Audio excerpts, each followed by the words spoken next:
अस्सलाम वालेकुम व्यूअर्स, कैसे हैं आप सब। मैं हूं मुंतिहा और आप देख रहे हैं एवरीथिंग इज़ हेयर विद मुंतिहा। तो आज मैं आपके लिए लेके आई हूं बैंगन की ऐसी रेसिपी कि जिनको बैंगन पसंद नहीं होंगे वो भी ये रेसिपी जब ट्राई करेंगे तो मांग मांग के खाएंगे। बहुत ईजी है इसको बनाना, बहुत सिंपल वे से आपको समझाऊंगी।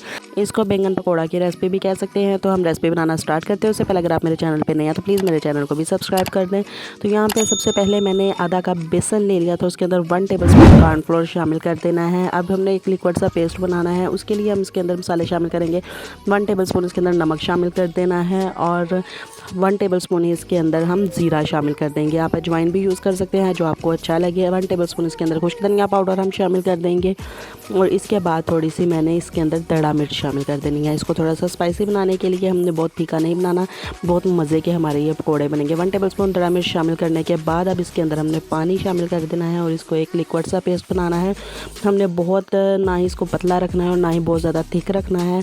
जितनी इसकी कंसिस्टेंसी रखनी है वो मैं आपको दिखाऊंगी। तो थोड़ा थोड़ा करके हम इसके अंदर पानी शामिल करते जाएंगे और इसको मिक्स करते जाएंगे। अब इसके अंदर कोई भी आपने गुठलियाँ भी नहीं रहने देनी, इसको अच्छे से मिक्स करना है। आपको अगर वीडियो या रेसिपी अच्छी लगे तो इसको लाइक एंड शेयर भी कर दिया करें। तो अब देखिए इसकी मैंने बहुत अच्छे से मिक्सिंग कर लिया। आप इसकी थिकनेस देख सकते हैं।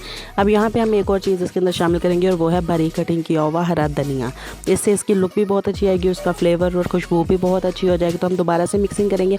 अब आप देख सकते हैं कि ये कितना गाढ़ा सा पेस्ट है। हमने इसको बहुत पतला नहीं रखा। अगर हम पतला रखेंगे तो ये बेसन हमारा बैंगन के ऊपर टिकेगा नहीं, और अगर हम बहुत ज़्यादा थिक रखेंगे तो हमारे बैंगन सही नहीं बनेंगे। तो हमने इसकी नॉर्मल सी कंसिस्टेंसी रखनी है। मैं चम्मच की मदद से आपको दिखा सकती हूँ कि ये कितना मैंने थिक रखा है।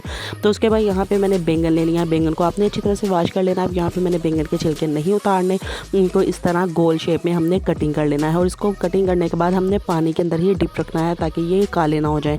बैंगन जब कटिंग करके रखते हैं तो ये काले हो जाते हैं। तो अब हम फ्राई करते हैं इसको। तो इसी तरह के एक बैंगन को हम उठाते जाएंगे। इसको हमने अपने लिक्विड बेसन के अंदर इस तरह डिप करते जाना है। जब इसके ऊपर अच्छी सी कोटिंग हो जाएगी तब हमने नॉर्मल गरम ऑयल के अंदर इसको फ्राई कर लेना है। ऑयल आपका बहुत ज़्यादा गर्म नहीं होना चाहिए, नॉर्मल गर्म होना चाहिए। और बाद में हम इसको मीडियम फ्लेम पे फ्राई करना है ताकि ये अच्छी तरह अंदर से भी कुकड हो जाएं। तो अब 1 बाय 1 इसके अंदर मैं बैंगन डालती जाऊंगी और इसको फ्राई करके खूबसूरत सा कलर आने तक हम इसको अच्छी तरह से फ्राई करेंगे।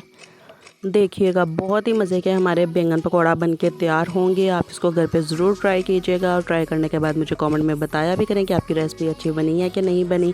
तो उसके लिए आप वीडियो को भी फुल वॉच किया करें ताकि आपको एक एक स्टेप का अच्छी तरह से समझ आ जाए और आपसे रेसिपी जो है वो परफेक्ट बने और कोई भी मिस्टेक ना हो। नहीं तो अगर वीडियो का फुल वॉच नहीं करेंगे, स्किप कर देंगे तो आपकी रेसिपी भी परफेक्ट नहीं बनेगी। तो ये देखिए कितना खूबसूरत सा इनका कलर आता जाएगा। तो हम 1 बाय 1 इसको फ्राई करके निकालते जाएंगे, डिश आउट करते जाएंगे। देखिए कितना खूबसूरत सा कलर आया है, उसकी कोटिंग भी आप देख सकते हैं। तो अब ये यहाँ पे हमारे डन हो चुके हैं बैंगन। हम इनको भी डिश आउट कर लेंगे और फिर डिश आउट करने के बाद अब इसको मैं फाइनल लुक आपको दिखाती हूँ। उम्मीद करती हूँ आपको मैं ये रेसिपी में ये ट्रिक अच्छी लगी होगी। अगर अच्छी लगेगी तो वीडियो को लाइक एंड शेयर ज़रूर करना है और कमेंट में भी मुझे बताया करें कि आपकी रेसिपी कैसी बनी है। तो मेरे नेक्स्ट वीडियो तक के लिए मुझे दें इजाज़त। दुआ में याद रखिएगा। अल्लाह हाफिज़।